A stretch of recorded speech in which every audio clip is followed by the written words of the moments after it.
আমরা আজকে চললাম দার্জিলিং। আমি দার্জিলিং যাচ্ছি দুর্গাপুর থেকে, মানে আমি শ্বশুরবাড়ি থেকে সবাই মিলে যাচ্ছি। আমার মা বাবা, ননদ, শ্বশুর শাশুড়ি সবাই মিলে। এবং আমরা শান্তিনিকেতন থেকে ট্রেন ধরবো। তো সেই জন্য সব মানে একদম প্যাকিং চলছে, প্যাকিং তো হয়ে গেছে, বেরোনো চলছে। এবং অনেক দিন বাদে পাহাড় ঘোরা হচ্ছে, সবাই মিলে যাব এবং খুব এক্সাইটেড।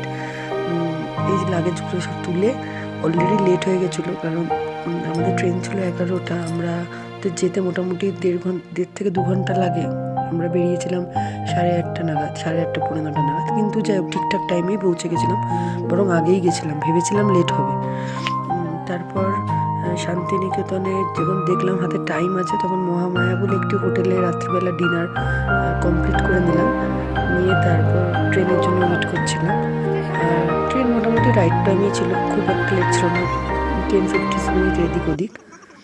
আর শিলিগুড়িতে নেবে আমি কিছু ক্লিপ নিয়েছিলাম, কিন্তু সেগুলো আনফর্চুনেটলি কোনোভাবে ক্যাপচার হয়নি, কেন জানি না। যাই হোক, আমি আরও ভিডিও আপনাদের সাথে শেয়ার করব। আমার ভিডিও যদি আপনাদের ভালো লাগে, পাশে থাকবেন এবং সাবস্ক্রাইব করবেন চ্যানেলটিকে।